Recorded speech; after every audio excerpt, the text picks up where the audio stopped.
little bit on Friday. We're going to go a little bit deeper into what are the question types and look at how do you give automatic feedback, how do you embed multimedia, and then I will talk a little bit about question banks, how you create them and also how you import them. If you have questions that you have already in the question bank, how do you get those into Canvas? So those are all the things we're going to talk about. So you can go, not in mine, not in gray, but go into red, into Rutgers, into your environment, into your course that you've been working on building. And we are going to, you can either work on the quiz that you've already been working on, that if you have a quiz in there that you've been building, or you can start a new one. So there's two ways, remember, that we can add things to our course. We can either do it from the module, and we can add on the plus button next to the module and then pick something we want to add. All right, so if we do it that way, we would add a new quiz. And we're just going to give it a name. So we can call this test quiz. If you want to work on the quiz we already started building, then instead you would go to that quiz and you click edit. But let's go into there. Okay.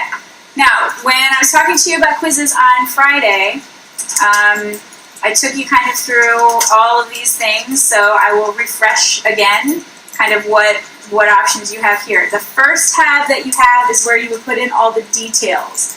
So here is, when we were talking before, here is maybe if it is a timed quiz, maybe you would want to reiterate that to your students here.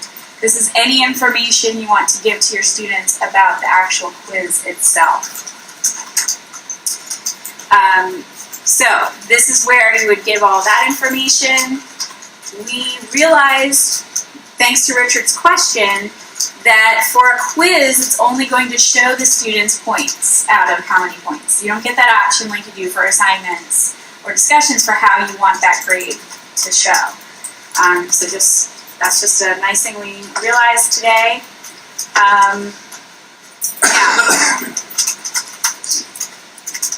You do have a ton of options, and maybe you don't want to set those up yet. Maybe you want to build your quiz first. So let's click on the questions tab, and we'll talk about how we can add questions in the different question types. So again, you can add either a new question or you can add a group of questions. So if you have a group of questions, you can put like all these questions into a group and then say to the quiz, 5 of these, all right, randomly.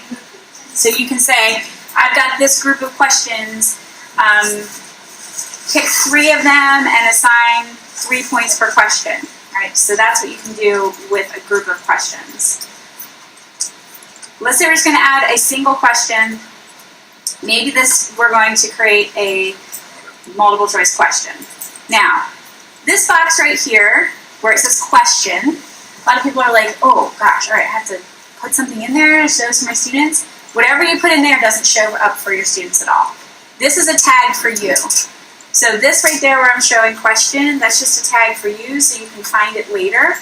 It can maybe be a topic that this question appeals to.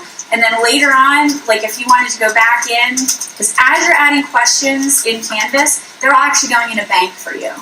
So later on, if you wanted to be able to pull from all of your questions that have to do with popular TV, maybe you give them all the popular TV tag, and then when you go back in and want to build a new quiz and pull in, then you would see, all right, all of those are the ones that have to do with that topic. Questions? Okay. Can you pull out individual questions from a question group? They come as a package once you create them. You can pull out individual questions from a group. So that would be a way to organize in the test bank. Mm-hmm. Absolutely. On your TV, because as soon as you hit find questions, it's going to come up. Yes, it will come up. Yep. Even an action. Good. Yes. Yeah. So this is you don't have to put anything in this box right here, but it's a way to tag. So they could be all the same topic, or you decide. I'm sure you have a way that you organize your questions. So if you don't put anything in there, the question will not have any type of question title. It won't pull from the first whatever characters. No. No, nothing's going to show there. And again, that's not going to show for students. This is where you tell it how many points each question is. So you can always go back in and edit it later. It's always going to default to 1. You're going to get that rich content editor box where you can ask your question. So why don't we build a quiz together? We're just going to try some of these things out. We're going to ask a multiple choice question. Someone give me a topic we're going to ask a question about. Which cat is the coolest? All right. Which cat is the coolest? Okay. So here, now we can put anything we want in here. Remember, we can make this be different colors if we want to. Okay, we can put pictures, we can put videos, all that good stuff. Now, for our answers, you see, if I just go ahead and type in that, or hit that box, it's going to just let me put in text. But maybe I want to put in a picture. Oh, good. Look at this button over here. We have the pencil. So we can make this be all pictures. So this could be pictures of cats, right? And then students have to pick a picture of a cat that they think is the coolest. So I'm going to go over here to Flickr. I'm going to look for pictures of cats.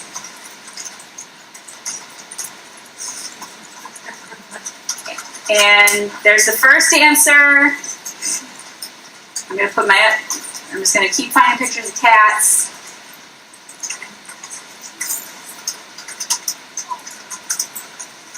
Again, Flickr is awesome if you want to create something quickly. I know Steve wanted to steal answers or steal images this morning. He didn't want to use Flickr. Flickr is just one of the options for images. I have to turn it on. Oh, it's not on? Should I? It's on. It should be in there. It should just be already in there. That's fine. It's alright. It's all good. All right. So I'm going to look for another cat. Okay, so these don't have to be words. We can have pictures of cats, and then the way I say what I want the correct answer to be, maybe this is the correct answer here, this cat that is playing with the plant, and hopefully it doesn't make him sick. If that is the correct answer, I select the green arrow next to it, and that's how Canvas knows that that is the correct answer.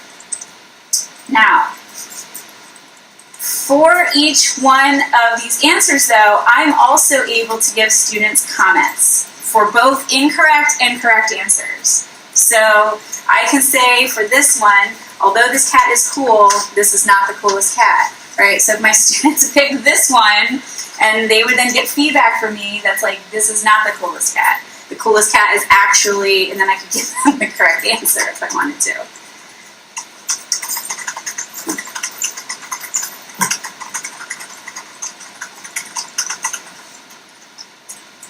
Now, why would you want to take all this time and give all of this feedback to students? Well, this is the only, if this is a quiz where you don't actually have to grade anything, where we're setting this up in Canvas, then your students, when they take the quiz, this is the only feedback that they're going to get. They're not going to necessarily get written feedback from you. So if you take the time here and set this up well, they will get that feedback coming right back to them.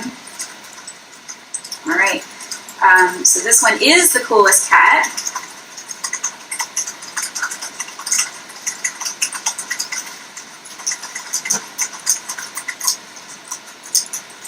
Okay. Get all my feedback in there. I have feedback for both correct and incorrect. I got some pretty sweet looking cats in there. Okay, that one's all set up.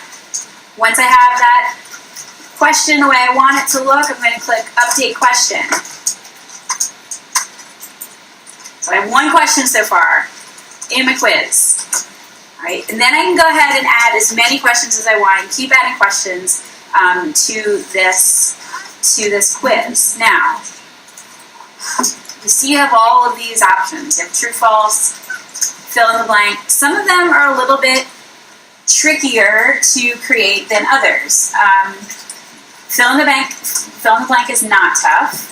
Fill in multiple blanks is probably the one that is the most difficult to kind of wrap your head around how it gets filled. So Canvas gives you this little explanation here for how that works. So for fill in multiple blanks, it says what you have to do is in your question, you have to put brackets around where you want to give them options.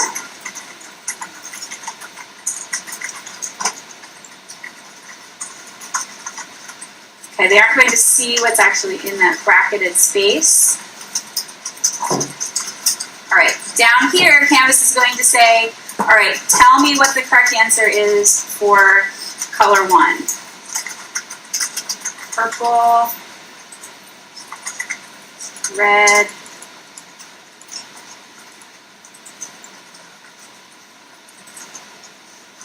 and then you can do the same thing for color 2.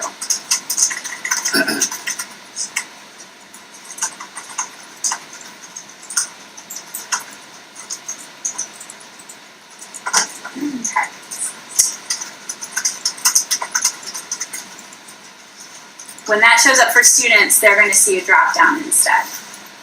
All right. Questions. I didn't see where you did the correct answer. For that one, for fill in multiple blanks? Yes. Okay. So once you give it this tag in here, you put the brackets around it. Oh, how you tell it which one is correct. Yes.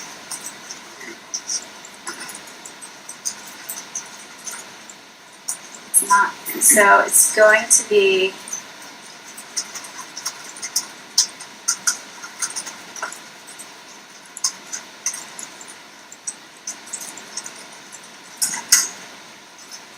red is the correct answer, so that one's green. All right, I don't want it to be.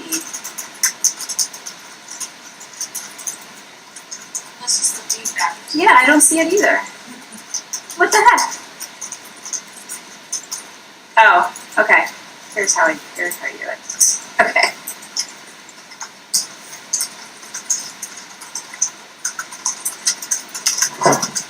Here we go.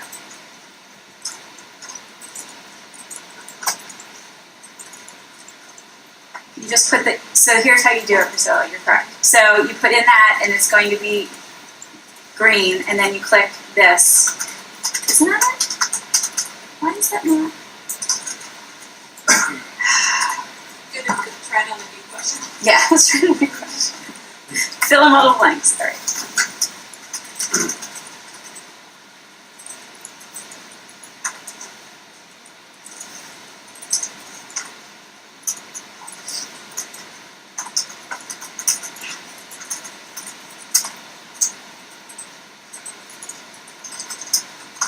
Like I said, I think this is the toughest one to build. Mostly because you can't figure out how you tell it what's right and wrong. All right, so possible answers for cool.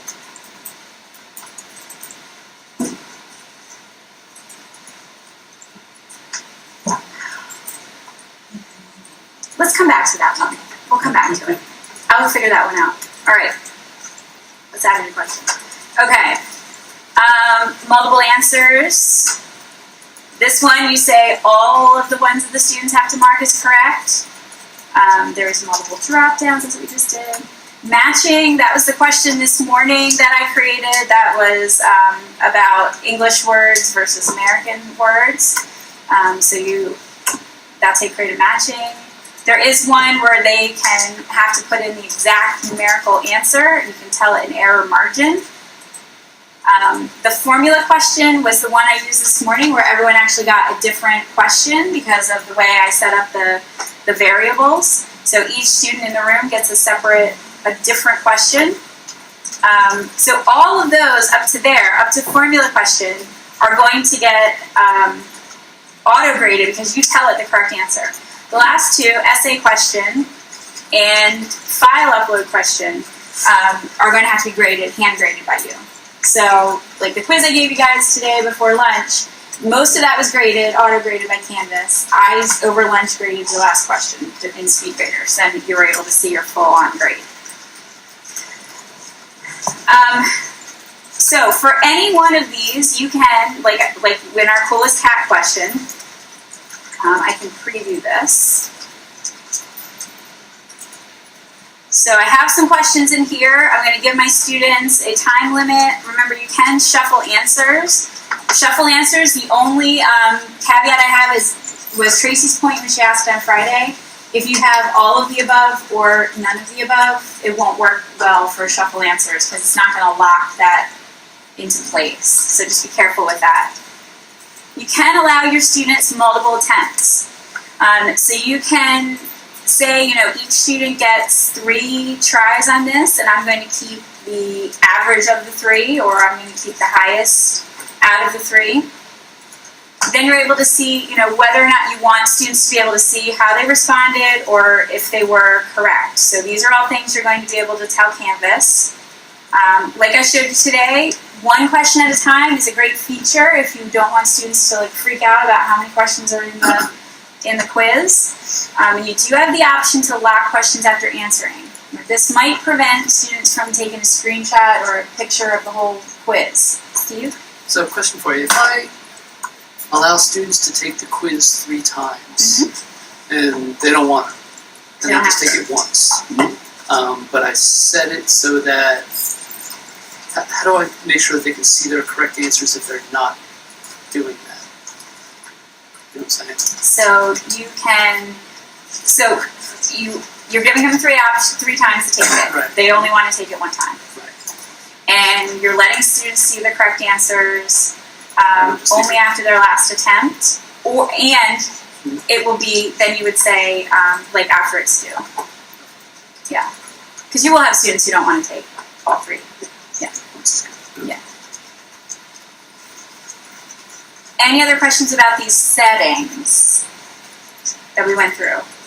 Remember, you can require an access code, or you can filter IP addresses. The IP addresses would be added by your IT department, and then you'd be able to search for the banks of IP filters. And then down here, using assign to, so I know that if you have students that have accommodations, maybe they have a different due date, or you could actually have them have a different quiz that isn't timed. So that's how, you would leverage that assign to feature. I'm going to save my quiz and preview it. Oh, I have a question about that. Yep. So if you're setting different, if you want, say, different students to take the same quiz but have different time limits, Yes. can you set that down? So what you actually would do is you'd have 2 copies of the quiz, and this one would be assigned to the students who don't have time limits, and then you'd assign the other one to the students who do. Okay. Yeah. Or if it's the same exact quiz just on a different date, you could just leverage that assign to feature at the bottom. Can you just duplicate the whole Yep, quiz? you can. What was it yesterday that we looked at? Was it quizzes where we said we didn't have to make 2 copies of it? We just needed to. I thought there was a feature where we could extend it for individual students. Was that quiz or was that a? It's for any of the assignment types. You can have different due dates. Couldn't we do that? You could do that here. The So question we don't though, have to have 2 copies. you don't have to have 2 copies. You would if you're changing anything else about the quiz. So if one is timed and one is not, you would need a copy of the one that's not timed, and maybe that one you assign to your students with accommodations. Yeah. So if it's not timed, you have to have a second copy. Yeah. So here's our question we had for the cats. Which cat's the coolest? Right?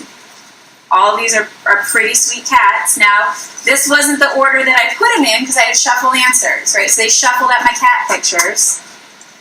All right. Let's say, all right, I'm picking this guy.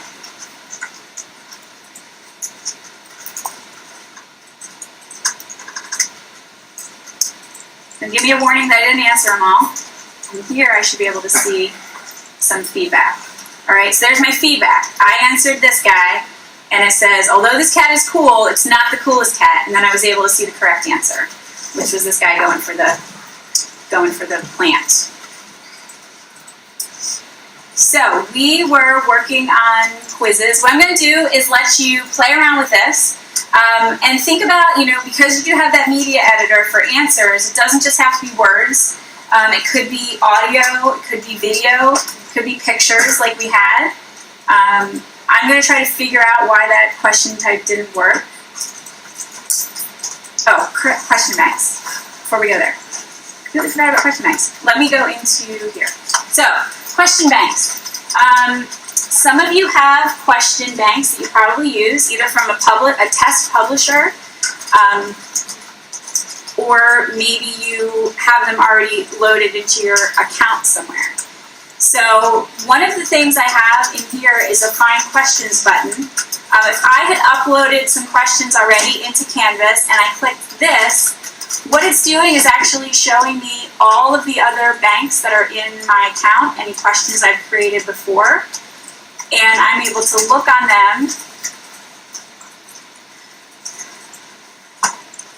So here's all the course question banks I have so far. These are the two I just created. It put these two in my question bank. So anytime you are creating quiz questions in Canvas, they're going to go right into your question banks. You can pull out of them for later. If I go back,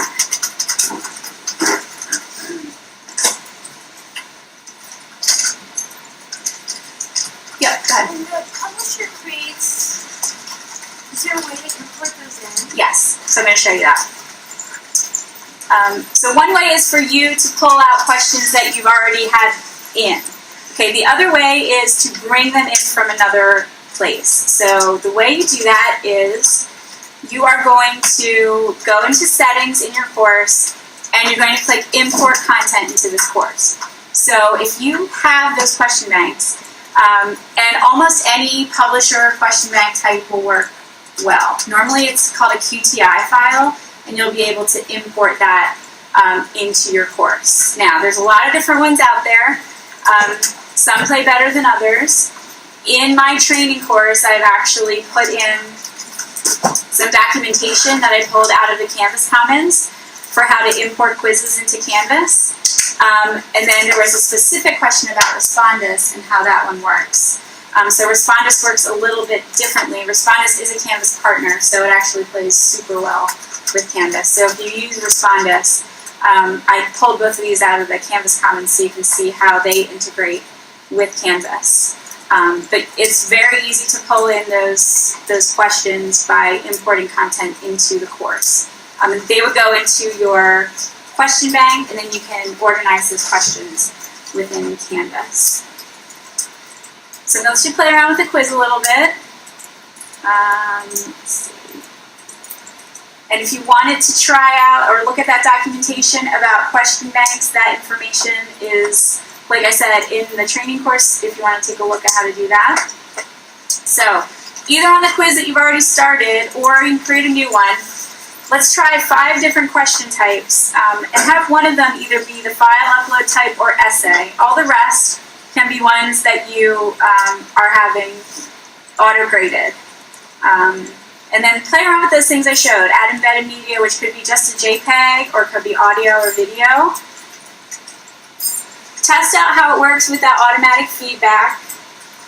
And then when you're all done with it, you can preview and take the quiz as the instructor so you can see what that actually looks like. I'm going to figure out why I couldn't get that multiple drop downs to work.